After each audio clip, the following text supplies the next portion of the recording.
Sono a Marina Capo d'Orlando in Sicilia a bordo dello Yacht 36, che è il primo modello realizzato dal marchio Yacht. Il marchio Yacht nasce nel 2022 ed è proprietà del Catana Group. Catana Group è un gruppo che costruisce prevalentemente catamarani a vela molto famoso. Se voi siete amanti delle barche a motore probabilmente non lo conoscete, ma i velisti lo conoscono bene perché loro costruiscono i catamarani Catana e qualsiasi velista amante di multiscafi sogna di avere un Catana per poter fare il giro del mondo, perché sono barche che nascono proprio per quel tipo di navigazione. Questo per dirvi il tipo di qualità che queste persone costruiscono, qualità che poi è stata traslata chiaramente su queste imbarcazioni.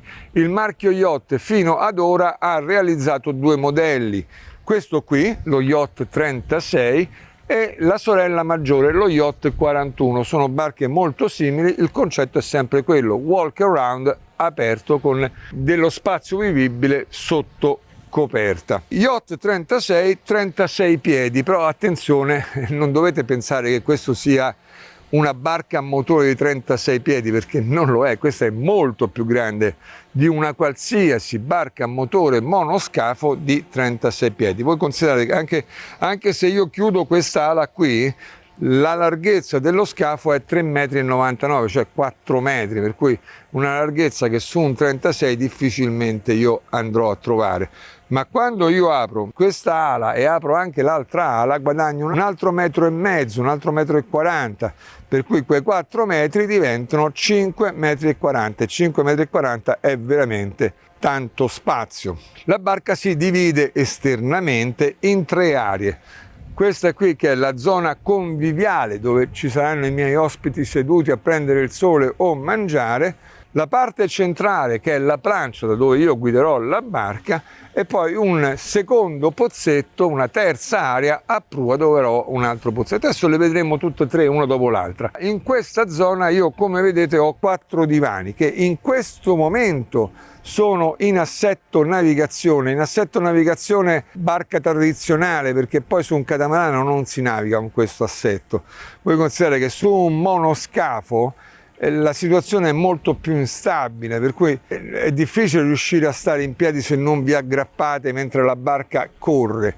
Su un catamarano questo non avviene. Su un catamarano, anche se la barca corre al massimo della sua velocità, la situazione è assolutamente stabile, quindi non c'è bisogno di mettere i divani in questa maniera. Io posso spostare questa spalliera davanti, ecco lì che ho 2 divani contrapposti per prendere un aperitivo col tavolino basso, oppure alzare elettricamente il mio tavolino, aprirlo e avere un tavolo da pranzo. Ma posso fare anche un'altra cosa che secondo me è molto interessante: abbattere la spalliera lì, abbattere la spalliera qui da quest'altra parte, cuscino centrale. Questo diventa un grande prendisole, un prendisole qua e un prendisole dall'altra parte, oppure se volete disponete di un prendisole qua e di là invece lasciate con il tavolino centrale se qualcuno vuole fare altro, non so, se qualcuno ha bisogno di un tavolino. Vista questa parte, la parte conviviale dove io ho i miei ospiti, qui abbiamo proprio davanti ai divani abbiamo questi 2 mobili. Questi 2 mobili nella versione standard sono 2 mobili contenitivi, finito lì. Ma però io li posso accessoriare con griglia, lavandino e frigorifero. Infatti questo esemplare, che tra parentesi è il primo esemplare arrivato in Italia e al momento si trova appunto a Marina Capo d'Orlando, anche se l'importatore italiano di queste barche è l'Adriaship di Grado. Loro sono importatori di tutto il gruppo Catana, sono importatori storici, sono importatori dal primo anno in cui è uscito il marchio Bali, che fa appunto parte del gruppo Catana. Da allora loro sono sempre stati importatori di tutti i marchi che fa quel gruppo lì. Allora vi dicevo, questo esemplare ha già 2 frigoriferi, però per esempio non ha la griglia e il lavello. Una volta attrezzata con griglia e lavello, questa cucina diventa una cucina molto pratica, perché io non sto sotto coperta, ma sto qui proprio a contatto diretto con i miei ospiti, è una cosa molto piacevole. E fatta questa zona, invece io direi adesso di andare a vedere la plancia. La plancia dello Yacht 36 è la classica plancia della barca a motore. Ha 2 poltrone avvolgenti per gli ospiti e 2 poltrone avvolgenti per i piloti. essendo queste le poltrone dei piloti, hanno anche il pendolino che si alza e si abbassa perché io possa decidere se voglio pilotare stando in piedi o invece preferisco pilotare stando seduto. La plancia, questa è la plancia, è molto moderna, è molto elettronica, ha le manette elettroniche che, come voi sapete, qui ci vuole un corso universitario per riuscire a capire tutte le funzioni che fanno, ci si mette un bel po' di tempo, bisogna studiare un po', però quando si è capito tutto è una grande soddisfazione perché queste sono magiche, riescono a fare veramente di tutto. Un altro strumento magico sulla plancia è questo joystick. Il joystick, tra le varie funzioni che ha, c'ha anche quella di spostare la barca trasversalmente, cosa che ci aiuta moltissimo quando noi dobbiamo andare all'ormeggio, sia che ci dobbiamo accostare in banchina, sia che dobbiamo entrare nel nostro posto barca. Voi pensate, entrate nel posto barca, vi siete spostati un po' troppo da una parte, col joystick e rimettete la barca al centro, una comodità veramente unica. Per di più, quel joystick, quel computer è montato su un catamarano e sul catamarano i motori sono distanti, sono molto più distanti di quello che sono su un monoscafo. Questa loro distanza aumenta la leva, aumentando la leva aumenta la loro efficienza proprio in movimenti di questo tipo o di questo tipo. Il catamarano risponde molto meglio di quello che risponde una barca a motore. Ultima cosa di questa plancia sono i due schermi della Simrad, dove io sopra ho tutto, ho il controllo completo della barca, per cui dal numero di giri alla velocità a qualsiasi informazione mi serve su quello che sta succedendo in quel momento sull'imbarcazione, fino ad arrivare al Map Navigator che mi dice dove andare. Due strumenti utilissimi. Come naviga lo Yacht 36? Allora, lo Yacht 36 è equipaggiato con due motori Mercury da 300 cavalli 8 cilindri, due motori piuttosto potenti che hanno una buona ripresa. La barca naviga in maniera molto diversa da quello che naviga un monoscafo. Noi qui abbiamo visto che c'erano i 4 divani, tutti e 4 guardavano in avanti, situazione classica su una barca a motore. Ecco, qui non serve, perché questa, anche quando state al massimo regime, intorno ai 30 nodi, la barca è assolutamente stabile, voi continuate a muovervi e fare tutto quello che fate quando state in rada, né più né meno, perché la barca è come se fosse ferma, perché questa è la dote principale del catamarano, la grande stabilità. È il motivo per cui i motivi per cui il catamarano viene scelto sono due. Uno, che a parità di lunghezza vi dà molto più spazio e molto più volume, e due, che appunto è molto molto più stabile. Ma allora dove sta la fregatura del catamarano? La fregatura, il difetto del catamarano è che è meno entusiasmante quando va in virata. Se la barca a motore quando va in virata si inclina e fa di questo, questa qui no, questa quando va in virata fa di questo, che per alcuni può essere uno svantaggio perché fa piacere la barca che si inclina e gira così, a noi che la portiamo. Agli ospiti che stanno sul divano e che si devono reggere, forse fa un po' meno piacere.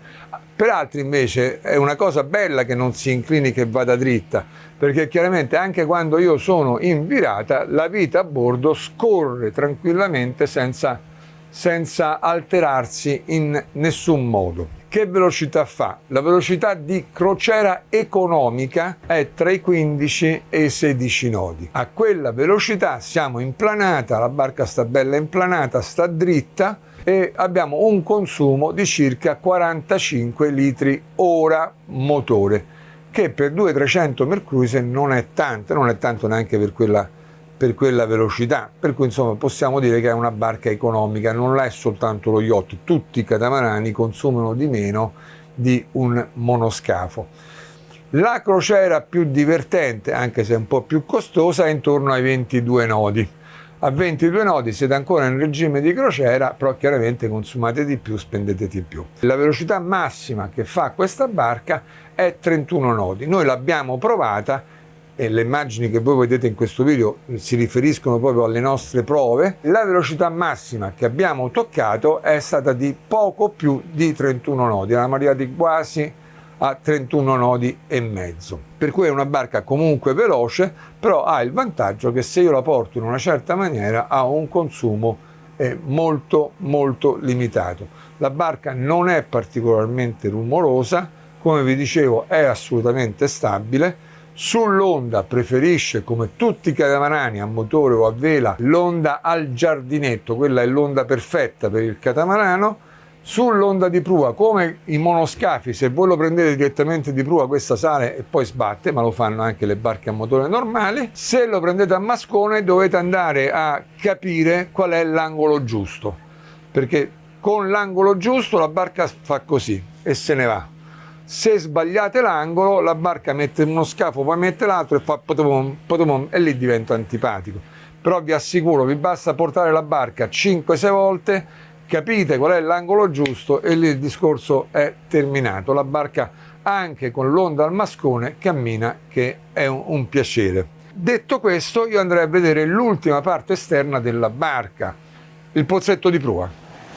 L'ultima zona del Yacht 36 è la zona di prua, una zona di prua abbastanza complessa, perché io qui ho un piccolo pozzetto sormontato da un grande prendisole. Al centro del prendisole io ho quel cuscino che si alza, sotto di quello c'è il boccaporto che dà sulle cabine di prua. Davanti al prendisole un divanetto da navigazione, qui si sta comodissimi in navigazione. Voi considerate che siamo su un catamarano, per cui questa barca non fa di questo, non salta, questa barca cammina, se salta salta molto poco, cammina dritta. Una volta che andate in planata si mette così, è assolutamente stabile, voi vi sedete qua e vi godete un aperitivo bellissimo. Là sotto invece, sotto questa panca che abbiamo proprio all'estrema prua, alzando quel cuscino centrale, io ho un gavone veramente molto grande, un gavone dove possiamo per esempio riporre tutti i parabordi, non sappiamo mai dove metterli, ma ecco, possiamo andarli a mettere là dentro. Laggiù vedete che c'è una cassa acustica, un'altra sta qua, una sta a metà barca e due casse acustiche stanno sotto il tettuccio. La barca ha un ottimo impianto wifi che su una barca del genere non può mancare. Adesso invece io vi parlerei degli interni della barca. Prima di farlo notate questo, vedete io qui sono sul passavanti e ho il bordo molto alto che mi protegge quando cammino, ma se mi sposto e vado da quest'altra parte, guardate cosa succede. Cambio quota, salgo, ma salgo tanto. Questo che significa? Che la barca è asimmetrica. Lì il passavanti proprio è a livello coperta, qui invece il passavanti è salito. Ma perché io devo far salire un passavanti che non lo posso utilizzare in navigazione perché non ho nessuna protezione, sono costretto a passare dall'altra parte dove invece sono protetto? Lo ho fatto per un motivo preciso. La barca ha due cabine, una cabina a dritta e una cabina a sinistra. Questa cabina qui è il doppio di quella cabina lì, ed è il doppio proprio perché il letto può sfruttare tutto lo spazio che sta sotto questo passavanti. Perciò con questo piccolo trucco questi signori mi hanno tirato fuori una cabina matrimoniale vera. Io su un 36 monoscafo solitamente cosa c'ho? Ho una cabina con il letto a prua, punto, finito lì. Invece con questo sistema io ho una cabina con un letto matrimoniale vero, rettangolare in questa zona, con il suo bagno, con la sua doccia, e dall'altra parte un'altra cabina con un letto singolo, con il suo bagno, con la sua doccia, per cui due cabine vere con due bagni veri. Ma gli interni non finiscono qua, perché se io voglio posso chiudere tutta questa area fino a dove arriva il tettuccio praticamente della plancia con questi teli qua, e si chiude benissimo, si chiude talmente bene che se io doto la barca dell'impianto di aria condizionata, che a mio giudizio d'estate serve a poco perché ha le bocchette esterne che buttano l'aria in faccia ai piloti, ma se io levo questo quando navigo qui di aria ne passa quanta ne volete, d'inverno invece diventa estremamente utile, perché quando voi avete chiuso tutto, accendete l'aria condizionata sul caldo, in pochi momenti vi riscalda tutto l'ambiente e questa diventa una barca che potete utilizzare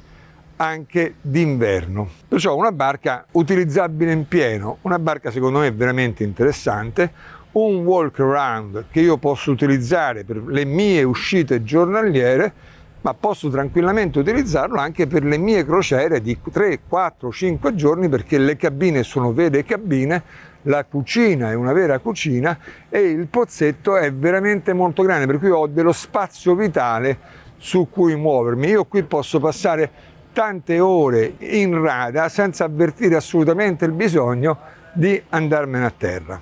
Con questo io penso di avervi detto un po' tutto dello Yacht 36, io spero che la cosa vi sia interessata, vi ringrazio per l'attenzione che mi avete voluto accordare e vi do appuntamento al prossimo video con iCat SVN Catamarans.